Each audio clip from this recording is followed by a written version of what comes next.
Hi, welcome back to Chops Garage, the real life car trading channel. We've got lots to catch up on what we've been doing, as always. But first up, we've got a bit of the old Chops advice corner. What do we call it? We need to give it a name, don't we? This is the point where you guys have sent me emails, messaged me, rung me with issues you've got with car dealerships, and you want some advice on what's fair and what's not fair. It's a really interesting one for me because we've had an email in from a subscriber. It was actually his brother who bought a car.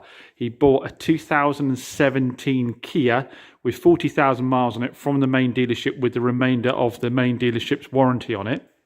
He's had the car for 3 weeks and broken down.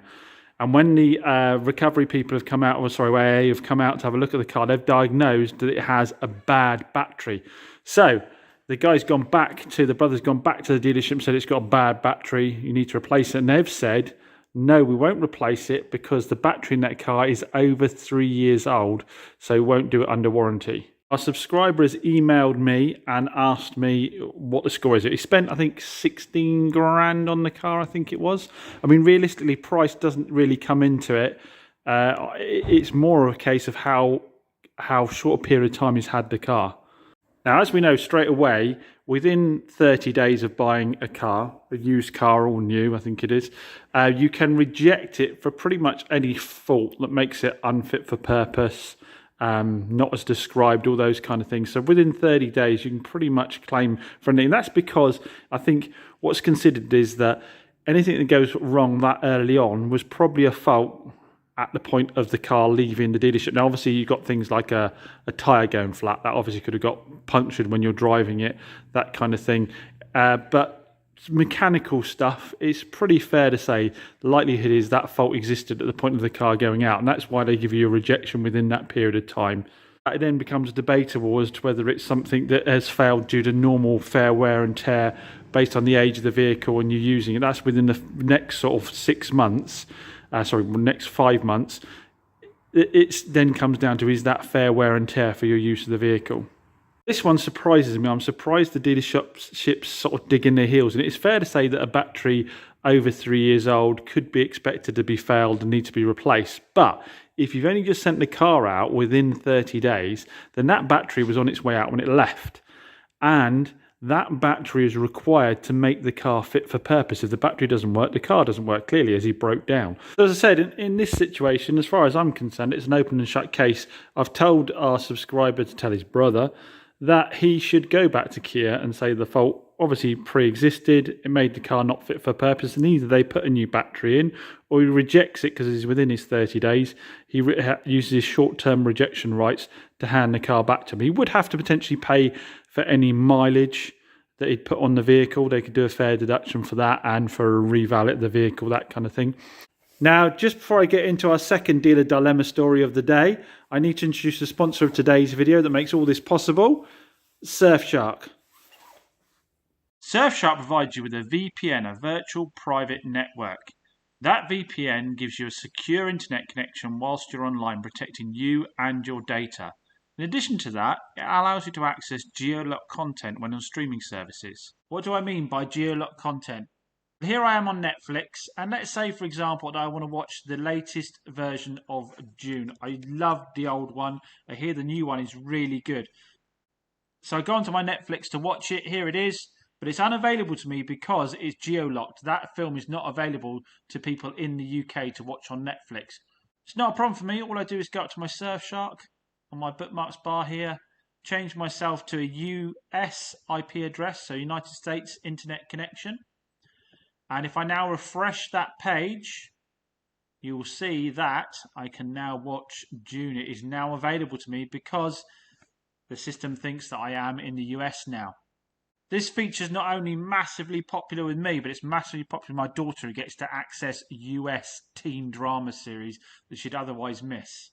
Now, great news is if you'd like your own Surfshark account, they are offering an exclusive Surfshark holiday deal where if you enter the promo code CHOPS, you get up to an additional 6 months free. I'll put a link in the video description down below so you can go and grab that offer. I want to thank Surfshark for being a continued sponsor of Chops Garage. Now back to those dealer stories. Now, the next one, interestingly, is also from a Kia dealership, and I don't want to appear that I'm Kia bashing because I actually really like Kia products. This is a different Kia dealership, different subscriber, but messaged me within the same week as this other subscriber has regarding he went to go and... Now, this was a much harder one, and I'd really be interested in your feedback on what you think with this one. So he went to see a Volvo V60 hybrid at a Kia dealership. I can't remember how old it was. Let me just double check. I haven't got that information, but I can only assume it's sort of within 5 years old. So anyways, he came to look at the Volvo. Unfortunately, when he went to test drive it, it was in the engine-only mode. Didn't have the hybrid mode in it because the battery was flat on it. So they had to charge it. It would disappear off for an hour. They had to charge it, and then he came back and test drove it. So they then took the car out for a test drive, and on the test drive, he noted that he thought it was a bit lackluster in performance, based on the horsepower people were quoting that they had. But he also noted the brakes felt really quite poor. And when he looked at them, he thought that they had a lip on them. So I went back to the salesman and said, I'd like the car, but I want the brakes doing on it. They need changing out on it. So the salesperson said they'd get it checked out. He put a deposit down for £500 on the car. Went off, a couple of days later, gets a call from the Kia dealership saying the car has gone through prep and the servicing team says it needs 4 tyres all round, which is good to see they're prepared to do that. But they felt that the brakes were only 25% worn. They felt after a bit more driving, the brakes would clean up and they'd be okay.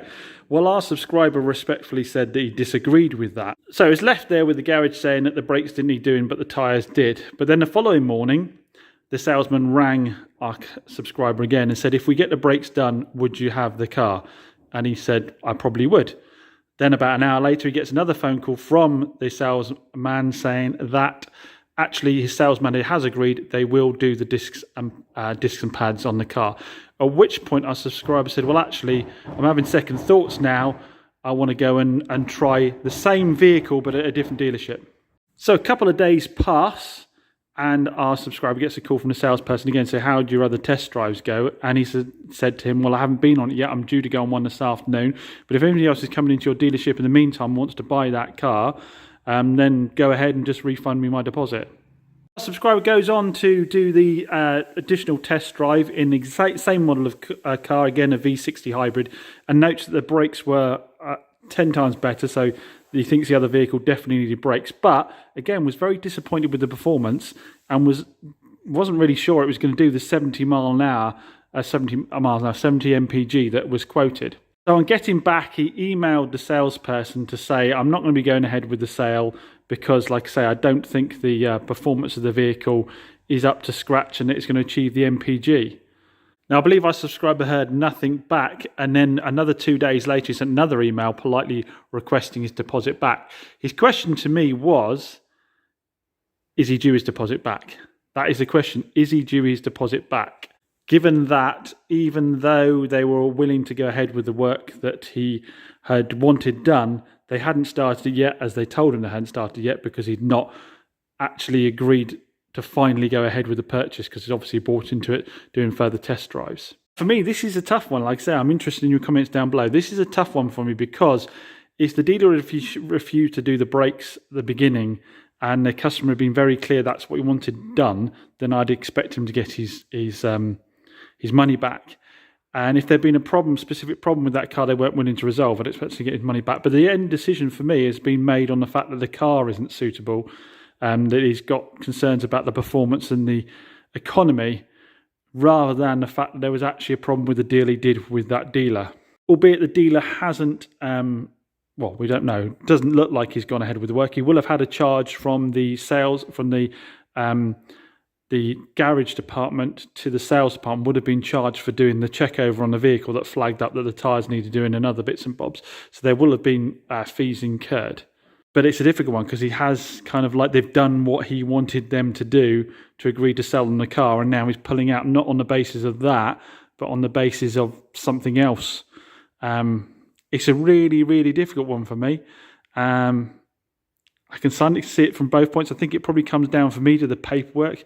The paperwork is signed specifically say that deposits are non-refundable, which is totally permitted. It is allowed if you come to a premises and agree to buy a vehicle. You enter into a contract to buy a vehicle. Unless the dealer breaks that contract, then they are entitled to keep your deposit. but I would say that has to be said in the terms of the documentation. So for me, it comes down to the documentation they signed. If he signed documentation that said the deposit is non-refundable and they've agreed to do the work he wants done on the vehicle, then to be honest, I think he does forego the deposit. But if it wasn't made clear, then I think probably out of goodwill, they need to refund it. Maybe refund it minus the cost of whatever they're charged by the garage to do the checks. Like I say, get in the comments down below. I'd be interested to know. Anyway, get your comments down below. We're going to now catch up with what we've been up to. So, very frosty Saturday morning, and we've got some warranty work going on. So if you remember, we sold this little Toyota Yaris a couple of weeks ago to a young lad as his first car. I think we did it at was it £3,000? I think we sold this for 2010. I think the mileage was about 101,000 miles, something like that. So he gave me a call because the exhaust started blowing. It's just been to the garage down the road that did the MOT for us. And when they did the MOT, they fitted a rear exhaust section. Well, it appears that now the centre exhaust section was blowing. So we got it back, got the exhaust swapped out on it. But as so happens with these things, is the opportunity to come back with one problem gives the opportunity to highlight lots of other sort of niggly things that probably people would normally live with, but they're coming back, they're going to mention it anyway. So a few things we need to look at. Apparently the rear washer jet is intermittent, so probably a blocked nozzle. So I need to look at seeing about doing that. And the handbrake light is not coming on when they pull and release the handbrake. So you see I've already got the gator up there. Obviously I've got the exhaust done by the guys because it's quicker, because they just got it on the lift. My lift is tied up. But these couple of things I thought I'd have a go at myself. So we're going to get the centre centre console section out here and have a look at the micro switch on the handbrake, see if we can clean it up, see what's happening with that. And then, like I say, what we'll probably do is feed a bit of welding wire or something into the washer jet, because it's working intermittently, then presumably it's just a blockage issue. I don't know how easily that comes out. It probably clips and needs prizing out again from the inside, maybe. I don't know. Or we'll try and do it in situ. Now, it's worth pointing out, obviously, at this age and this mileage, exhaust systems aren't normally covered by warranties, because it's fair to say on a car of 13 coming on 14 years old and 100,000 miles, that a mild steel exhaust system may well need replacing at this kind of age. And that's not a fault, it's just general sort of wear and tear for a car this age. But obviously this has happened very quickly. It's happened within the first 30 days of ownership. So, and I did give a 3-month warranty on this. I probably would cover something myself just out of goodwill. I think there's dealers out there that wouldn't. They'd say after 30 days you're on your own with an exhaust system on it, which is, you know, it is kind of fair based on the age. But for me, the goodwill, the local sort of payback of recommendations is it's worth having it done. So centre console out, you just pull the sides out. You've got to be a bit brave and pull them hard and then pull it over the top. Now I think we may have found our culprit. It doesn't seem to be connected at all. Now I don't know if there's a mysterious reason for that, but we'll plug it in first and then we'll check if it works. Could have worked its way loose. I guess someone could have been faffing around in here and forget to plug it back in again, but we'll not know until we put the key in. So handbrake light's on there now. It was on there before you started the car up, but it is now staying on. Why was that unplugged then? That's strange, isn't it? So just double check quickly. I'm on a hill, so I can't be too long. Yeah, it goes out and comes back on again. Right, so it was as simple as that. So I'm glad I didn't pay any labour for that fix. What's this down here? Don't know what that's for. I'll leave it there. So right, we'll get it all back together again and have a look at the washer. Right, rear washer jet has popped straight out with a plastic tool, so I don't damage any paintwork. It's just 2 clips either side that you need to push in. The hose is there, but it is very tight. So before I take that off, I'd clamp that so it didn't disappear back in again. But firstly, what I'm going to do is got a bit of metal from a wire brush here. I'm just going to feed it in there, poke it around a little bit, and see if we can't dislodge any dirt and try it.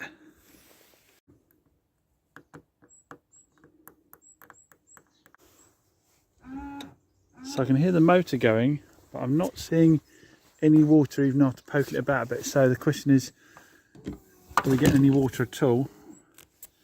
Or is there a broken pipe somewhere inside the car to the actual to the washer. Now that'll normally be accompanied with wet footwells and steaming up inside the car. And he does have what looks like a condensation block there. Now it could just be bad rubbers in the doors, or it could be, like I say, that pipe running across the headline has split somewhere and there's allowing water to get into the car, and that's what's causing it to steam up. Which obviously is a much more involved job. We're going to get all the rubbers and trim off here and have a look underneath. But firstly, I'll just check it's not blocked at this end, because I could be going down a rabbit hole. It could still be blocked in here. So got a zip tie there holding the pipe out. I could get to it by removing the trim inside the boot, but I want to avoid that if possible. We got that off there. What I want to do now is just do this and see if we get water coming straight out of the pipe without this nozzle on anymore. No water coming out of that at all. If anybody says that isn't restricting it from coming out, it's not tight enough.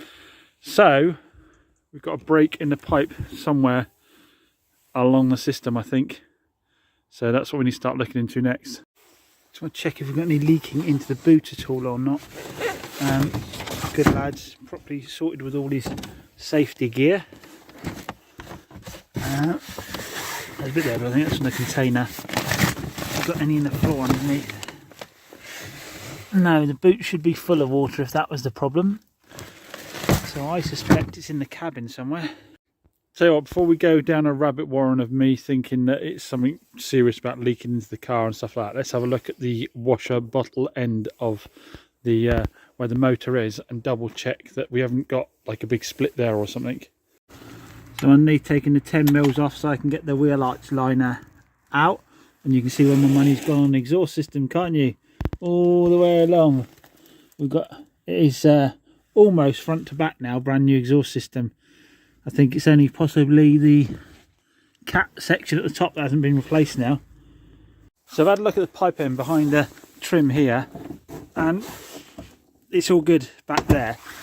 I had a look for where the pipe goes inside the engine bay, and it doesn't actually run across the top. I got that wrong, so I'm thinking Fiat 500s. It actually runs along the bottom here. I've just lifted the trim up here and pulled the pipe out here, so it actually runs along the floor, so we can have a good look and see. She's a sniffling. It's very, very cold. Have a see if there's any sign of it splitting as it goes along. To be good all the way along here. I can't see any sign of any water or anything like that, anything happening there. So let's check the back seats. The pipe here looks all right as well.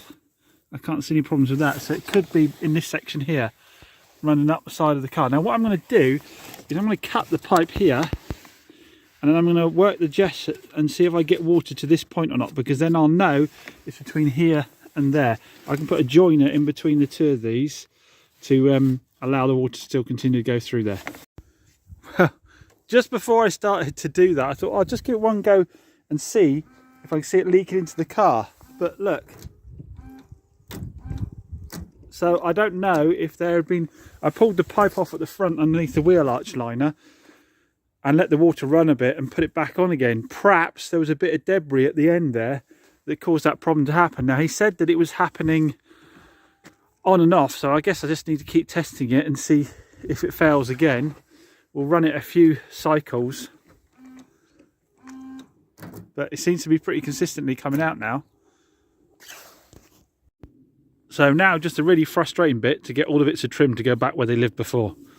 Anyway, hopefully this is a good example as well of why you need to stop and have a coffee and have a think about it before you start tearing into things, because I was about to drop headliners and all sorts before I thought, oh, I better check where the actual location of the washer pipe is. That's exactly this kind of thing that really frustrates me when it comes to people saying that all dealers, or majority of dealers, do no prep on cars. They just see what they can get away with and send them out with faults. Now, I've said to you time and time again, we always go advisory free on the MOTs. I drive the cars myself. I don't remember ever working the rear washer. I can't remember if I did or not. It may well have been working when it went out. Obviously, we've got the exhaust system done before the car went out as well. But it's an old car. And when someone uses it day in, day out versus us taking it for a half-hour test drive or so, things will, things will start to highlight. If The customer that sold this to us told us that the rear washer was intermittent. That's something we could have looked at, but they don't. People don't tell you when they part exchange cars the things that, you know, they live with on a day-to-day basis. So I know from a lot of people's perceptions it would be, oh, he sold us the Toyota Yaris and he tried to see what he could get away with. You know, he didn't do stuff and we had to take it back and get stuff done. No, you've just started using the car, an old car, every single day. You show me a dealer that drives the cars as much as I do. If you've got 100 cars on the forecourt, you're not going to have an opportunity to do it. And what it is it's like I always say, it's not a case of whether things can go wrong with these old cars, it's what you do as a dealer when they do go wrong. And then you have the people saying, well, you might as well just buy private anyway and get the stuff done yourself. Well, you can see straight away, if you bought this car privately, you'd have been in for fixing all these things. If you weren't hands-on like I was, you could have been charged half an hour's labour for the handbrake, half an hour's labour for the rear washer, and you could have been charged hours labour plus the cost of the exhaust. What are you into now? I'd say you're probably in a good £300, I'd say, £300. I had a brief look yesterday on Facebook Marketplace to see if I could buy in some cheap stock for myself, some lower end things. Private sellers are asking the same as dealers. You know, at most there's a difference of say £300. I was looking at seeing what people are asking for cars and what I need to get them in at, and or what I could sell them at, and the difference was like £300. So you might go and knock them down a couple £100, but all of this would have had to be done yourself. So that's why I do get frustrated when those stupid comments are made. And again, I don't believe it when people go in the comments and say, well, you're the minority. I don't really believe I'm the minority, because otherwise, why would car dealerships exist? You speak to people day in, day out that are talk well of car dealerships they've bought cars from. So you just got to accept, if you're buying a really old, you know, fair enough if things like this are happening on a 3-year-old car, it's very frustrating. But if you're talking about 13-year-old cars, and someone takes the car off you and starts using it every single day, 3 or 4 times a day for a couple of weeks, things are going to come to light. It's what you do when they do that I think makes the difference. Went back together nicely. I've given him a ring. He's well pleased because I told him it's Saturday now. I told him he'd be ready on Tuesday, but the boys fitted the exhaust super quick this morning and I've been able to sort those things out. That's another thing, always give a longer period of time. I had an idea I might get it done today, but always give a longer period of time. Always under promise and over deliver. That keeps people happy as well. So he's well chuffed he can have his car back for the weekend all sorted.